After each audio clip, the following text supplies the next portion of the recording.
नमस्कार, मैं हूं हनुमान गोयल और आप देख रहे हैं राज 24।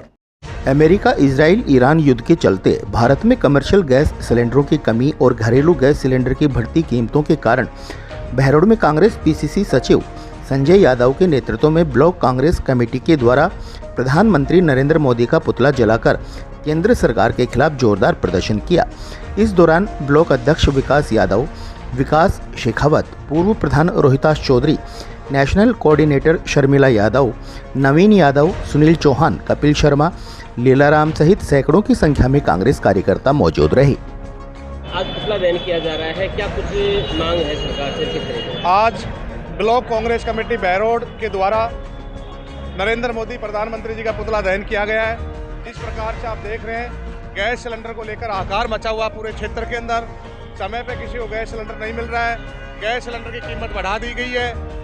आज आप देख रहे हैं किस प्रकार से शादी ब्याहों का भी माहौल है, उसमें भी लोगों को बड़ी असुविधा हो रही है। जितने होटल्स हैं, रेहड़ी वाले हैं और काम धंधे वाले हैं, उनको सिलेंडर नहीं मिल पा रहे। आज सरकार की बिल्कुल विदेश नीति फेल है। नरेंद्र मोदी अमेरिका का आगे सरेंडर हो गया है और आज जैसा ट्रंप कहता है उस हिसाब से काम कर रहे हैं। आपने देखा होगा पिछले दिनों किस प्रकार से अमेरिका कहता है अब भारत 30 दिन के लिए रशिया तेल खरीद सकता है। कौन होता है अमेरिका कहने वाला? आज हमारे एक तरफ तो भारतीय जनता पार्टी कहती थी कि विश्व गुरु बनने वाले, और दूसरी तरफ हमारे ऊपर अमेरिका किस प्रकार से कह रही है।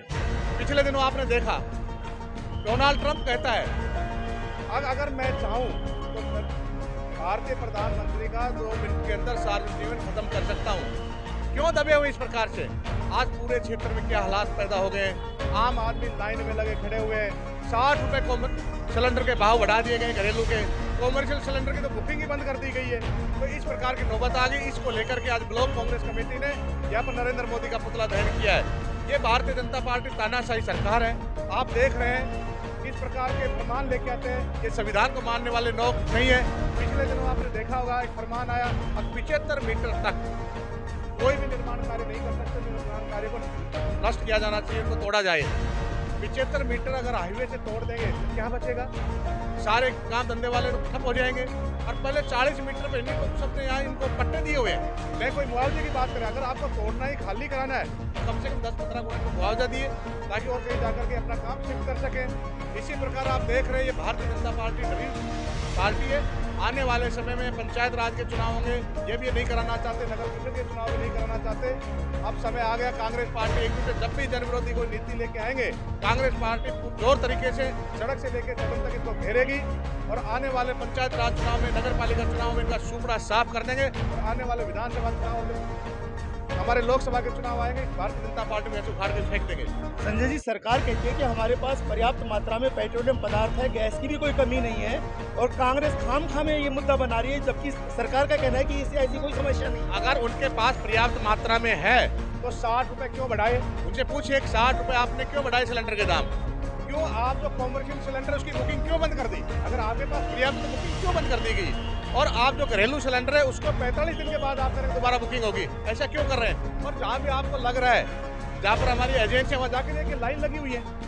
आपके अखबारों के माध्यम से लोग देख रहे हैं किस प्रकार की लाइन लगी है। कहीं पर्याप्त मात्रा में नहीं है, केवल ये लोगों को गुमराह कर रहे हैं। आज आम आदमी बहुत त्राहिमाम है। आम आदमी चिंतित है आने वाले समय में कैसे घर का खर्च चलेगा, कैसे काम कर पाएंगे। ये भारतीय जनता पार्टी केवल पूंजीपतियों की सरकार है, आम गरीब के बारे में नहीं सोचती है। सबसे पहले से जीएसटी लेके आए, नोटबंदी करे, उसमें जितने मध्यम वर्ग के व्यापार थे उनको सबको ठप कर दिया। फिर हमारे ग्रामीण क्षेत्र में आप देखते थे नरेगा से गरीब परिवारों का पालन हो पाता था, उस बिल्कुल नरेगा को खत्म कर दिया। आज ये गैस सिलेंडर है उसकी भी कीमतें बढ़ा दी और समय पे गैस सिलेंडर मिल नहीं पा रहा है। लोग वापस देखना चूल्हे के लिए और लकड़ी की तरफ वापस आ जाएंगे। ये हालात पैदा कर दी लोगों ने। सरकार का मानना है कि ईरान ने खुद जहाज भारत में लाने की परमिशन दी है, तो ऐसी कोई समस्या आने वाली नहीं। अभी तो बहुत भारी समस्या है। इनकी तो विदेश नीति बिल्कुल फेल है। आप देख रहे हैं जब पिछले दिनों अपना ऑपरेशन सिंदूर हुआ, एक भी देश हमारे भारत के साथ खड़ा हुआ मिला क्या? तो इनकी बिल्कुल विदेश नीति फेल है। केवल ये धर्म पे, जाति पे, नाम पे, क्षेत्र पे चुनाव लड़ना चाहते हैं। विकास के नाम पे कुछ नहीं करना चाहता। गरीब आदमी के बारे में कुछ नहीं सोचते लोग। Unique Group of Education Behror, class play to 12th, maths, biology, agriculture, arts, hostel की उत्तम व्यवस्था। गत 15 वर्षों से साइंस में टॉपर स्कूल, शिक्षा मंत्री मदन दिलावर द्वारा बेस्ट एजुकेशन एक्सीलेंस अवार्ड प्राप्त। एकमात्र स्कूल यूनिक शिक्षा के साथ साथ सैनिक, Jawahar Navodaya, military, navy, air force, NDA की तैयारी, जिला व राज्य स्तरीय मेरिट देने वाला एकमात्र संस्थान यूनिक। प्राइमरी ब्लॉक के बच्चों के लिए अलग से सुविधा, जिसमें आयुर्वेद आधारित दिनचर्या, बच्चों को नियमित आंवला, एलोवेरा, तुलसी का जूस, 7 प्रकार के अंकुरित अनाज, मड बाथ, ब्रेन एक्सरसाइज के अलावा डांस, आर्ट, क्राफ्ट की नियमित कक्षाएं।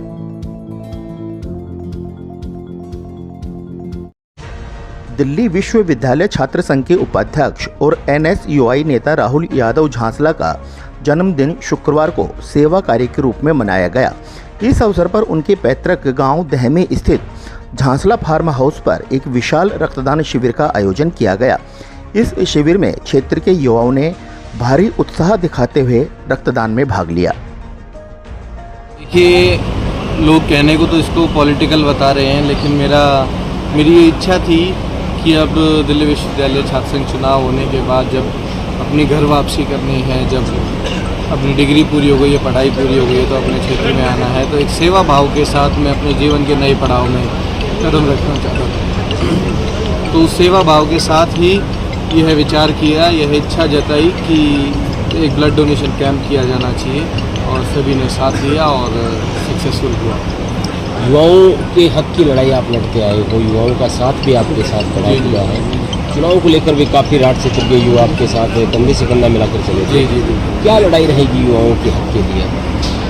देखिए, सबसे पहले तो शिक्षा को लेकर के ही लड़ाई रहेगी, क्योंकि मैं अभी छात्र संघ चुनाव जीता हूँ, छात्र संघ पदाधिकारी हूँ, तो सबसे पहला मोटिव यही रहेगा कि शिक्षा को लेकर के ही बात करी जाए, क्वालिटी ऑफ एजुकेशन को लेकर के बात करी जाए। कोशिश करी जाए कि हमारे ग्रामीण परिवेश के जितने भी विद्यार्थी हैं जिनको मौका नहीं मिलता है बाहर जाने का, बड़े मेट्रोपॉलिटन सिटीज़ में पढ़ने का, अच्छी हायर एजुकेशन लेने का, उनको मोटिवेट किया जाएगा कि किस तरह से वो बड़े यूनिवर्सिटीज़ में एडमिशन ले सकते हैं, बड़े इंस्टीट्यूट्स में एडमिशन ले सकते हैं, बड़ी आगे किस तरह से थोड़ी करियर गाइडेंस भी करने की कोशिश की जाएगी। कि सिर्फ क्योंकि हमारा क्षेत्र में आप देखेंगे तो सिर्फ सीमित है, लोग SSC, CGL, टीचर बन जाओ, डॉक्टर बन जाओ, इंजीनियर बन जाओ, स्कोप का किसी को पता नहीं है।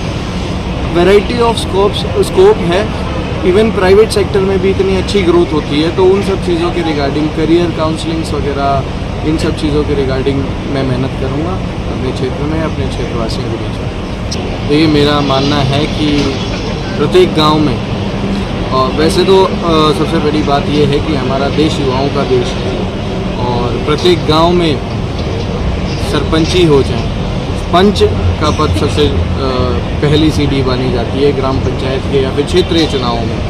पंच के पद से लेकर के सरपंची, प्रधानी, जिला पंचायत, हर जगह युवाओं की योगदान होना चाहिए। सिर्फ वोट लेने के लिए ही नहीं, वोट मांगने वाले भी युवाओं को बनना चाहिए, क्योंकि आज की युवा पीढ़ी आज के युग के हिसाब से चलती है। बुजुर्गों का साथ, आशीर्वाद और गाइडेंस के साथ युवा पीढ़ी अगर आगे आएगी लीड करने के लिए, तो बशर्ते हमारा क्षेत्र नई बुलंदियों के साथ आगे बढ़ कर जाए। देखिए, मैं युवाओं को नशे से देखिए, नशे का काफ़ी ज़्यादा चलन चल रहा है राज्य क्षेत्र में ही नहीं, युवा पीढ़ी में। तो मैं युवाओं के लिए एक मैसेज देना चाहूँगा कि नशे को छोड़ करके पढ़ाई और अपनी संस्कृति में डूबा जाए, और अपनी संस्कृति को पहचाना जाए, अपने खेतों को, अपने खलिहानों को और अपने कल्चर को पहचाना जाए। उसके अंदर आप जितना मगन होंगे और मॉडर्नाइजेशन के साथ उसमें मगन हो, वेस्टर्नाइजेशन की तरफ ना बढ़े, नशों की तरफ ना बढ़े, मॉडर्न बने लेकिन अपने कल्चर के साथ हो। अस्पताल नीमराणा में मुख्यमंत्री आयुष्मान आरोग्य योजना, RGHS जन आधार, भामाशाह स्वास्थ्य बीमा योजना, मुख्यमंत्री चिरंजीवी स्वास्थ्य बीमा योजना व ECHS के अंतर्गत निशुल्क इलाज की सुविधा, सभी प्रमुख TPA के तहत निशुल्क ऑपरेशन व इलाज, medical, CT scan, laboratory, digital X-ray, AC ward, ambulance, आपातकालीन unit, phototherapy, ICU unit, general surgery, दूरबीन द्वारा सभी प्रकार के ऑपरेशन, सभी सुविधाएं एक ही छत के नीचे। इंदु अस्पताल नीमराणा। बहरोड में नए कोर्ट परिसर के पास नानोड़ी धाम में चैत्र नवरात्रि महोत्सव का आगाज 18 मार्च से होने जा रहा है। एक प्रेस वार्ता में महाराज ने कार्यक्रमों की रूपरेखा बताई। मंदिर में क्या कार्यक्रम रहेंगे, शुरुआत से लेकर अंत तक एक बार विस्तार से उसकी जानकारी देंगे। बोले श्यावर रामचंद्र भगवान की जय, शंकर भगवान की जय, हनुमान जी महाराज की जय। श्री नानोड़ी धाम परिवार आए हुए सभी पत्रकार भाइयों का हार्दिक स्वागत अभिनंदन करता है। ऐसा कि विगत वर्षों की भांति इस वर्ष भी चैत्र नवरात्रि 18 मार्च से श्री नानोड़ी धाम में विशाल श्री राम कथा का आयोजन होने जा रहा है, जिसकी जानकारी इस प्रकार है। 18 मार्च सुबह 7:15 बजे से श्री कानोडा मंदिर से कलश यात्रा निकलेगी, जो श्री राम नानोड़ी धाम में आएगी, जिसमें श्री राम नानोड़ी धाम की तरफ से सभी भक्तों को विशेष अनुग्रह किया जाता है कि आप अधिक से अधिक संख्या में पधार कर कलश यात्रा में सहभागी बने और अपने जीवन को कृतार्थ करें। श्री राम कथा श्री धाम वृंदावन से श्री रामदास जी महाराज के मुखार बिंदु से आप सभी लोग श्रवण करेंगे।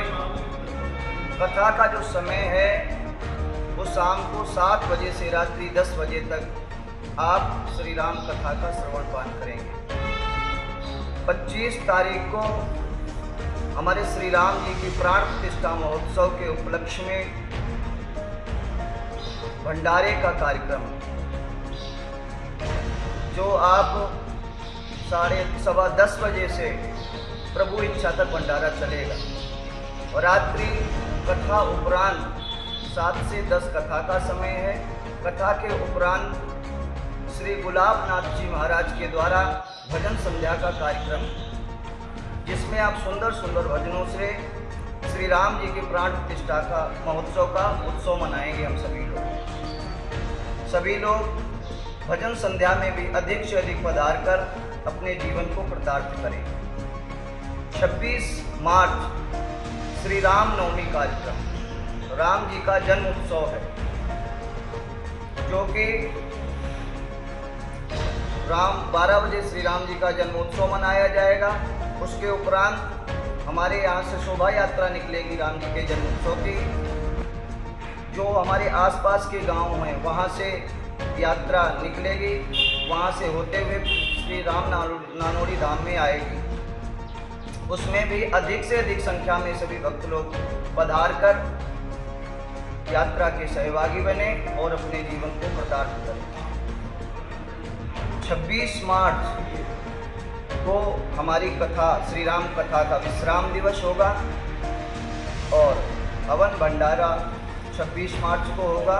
उसमें भी सभी भक्त आकर के पूर्ण आहुति में अपना अपना सहयोग प्रदान करें और अपने जीवन को कृतार्थ करें। आज बहुत बड़ा विस्तार किया, ये कैसे संभव हुआ? क्या कुछ कहानी है उस छोटे रूप से आज विस्तार तक? देखिए, यहाँ काफ़ी साल पहले जब छोटे थे, छोटे सा मंदिर था हनुमान जी का, उसमें धीरे धीरे भक्तों की आस्था जुड़ती गई, एक मूवमेंट पैदा हुआ और अभी 4, 5, 7 साल से इसने विराट रूप धारण किया। इसमें सभी का सहयोग रहा। हमारा कलवाड़, मोहनपुर, मोकलपुर, यहाँ से काफ़ी लोगों ने सहयोग किया, मिलने वालों ने सबने अपना जिससे जो बन पाया, किसी ने शारीरिक रूप से श्रम किया, किसी ने आर्थिक रूप से योगदान दिया और सभी की भावना जुड़ने से धीरे धीरे इस मूवमेंट को आगे बढ़ाने का अवसर मिला। और ये आज आपके सामने इतना भव्य मंदिर है, तो ये सब कहीं ना कहीं मैं तो ये मानता हूँ कि बजरंगबली की कृपा है और इनकी कृपा से ये चीज़ें आज जो हम बैठे हैं यहाँ आप सब के सहयोग से और बजरंगबली की कृपा से आज जो हम इस स्थिति में पहुँच पाए। 2001 से लेके मिट्टी के छोटे चबूतरे से लेके आज इतने महंगे पत्थर में निर्मित है, आगे वो कहाँ तक जाएगा? कि देखो, इसके बारे में तो भविष्यवाणी करना संभव नहीं है।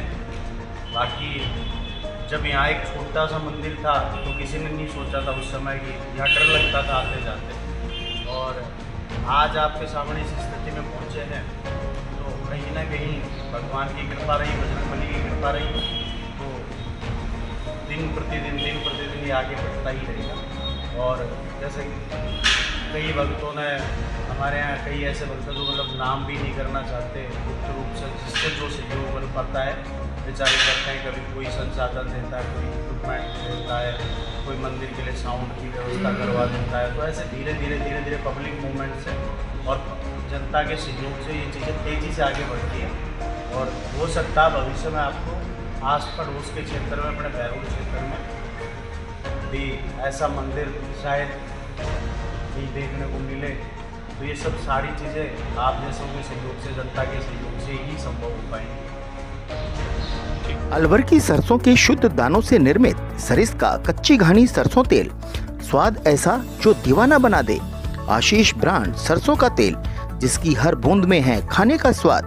हर रसोई की शान आशीष रिफाइंड सोयाबीन तेल, शुद्धता की गारंटी और सेहत के लिए फायदेमंद। सरिस्का कच्ची घानी व आशीष सरसों का तेल, Ashok food and oil industries, औद्योगिक क्षेत्र बहरोड।